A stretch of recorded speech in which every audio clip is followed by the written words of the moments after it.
Leo was a swift boy who loved swimming lessons more than almost anything. He liked the clean splash of the pool and the proud feeling of finishing a fast dive. After every good swim, he decorated his water bottle with a bright, victorious sticker. He thought new things were best, and he liked anything that worked well and looked neat. Today, his usual serious focus was crinkled with a new kind of worry, though he did not know why yet. He swam hard anyway, hoping a perfect dive would make the day feel right. Almost perfect, he whispered to himself as he climbed out of the water. On his way past the lost and found bin, Leo spotted a faded, frilly swim cap, tucked between towels and goggles. It looked old-fashioned and a little wobbly, like it had come from another time. He giggled before he could stop himself. To him, it looked like useless junk that had lost its purpose long ago. "Who would even want that?" he muttered, shaking his head. He turned away with a smirk, not knowing that the cap would soon matter very much. A little later, Leo slowed down when he heard his grandma speaking to a swim coach near the benches. Her voice sounded soft and sad. She asked, "Have you seen my lucky swim cap? It is silly and worn, but I cannot seem to find it anywhere." Leo's smile vanished.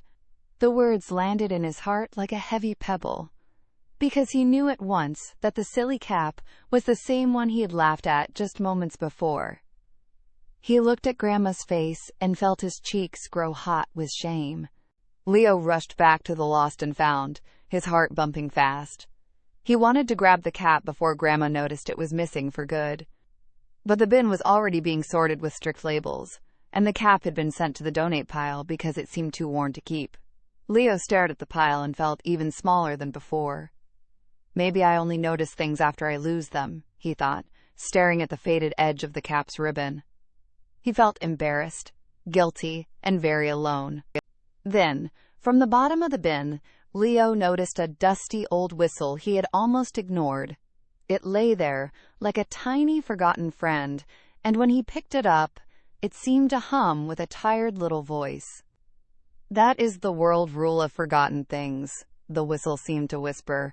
"People think we are useless when we are only waiting to be remembered." Leo held very still. The whistle's message made him think about Grandma's cap, and how a story can stay bright even when an object looks worn. "Someone outside needs its memory," the whisper seemed to say, "so she can remember her own worth." Leo looked at the whistle, then at the donation pile, and then at his own hands. He understood that finding the cap was not enough. He had to restore what it meant to Grandma.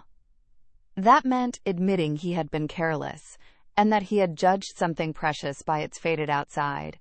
It also meant telling the truth, even if his voice shook. He took a slow breath and made a plan to find Grandma first. The cap would matter most when she knew he finally understood why it mattered. He stood up straighter, ready to try again in a braver way.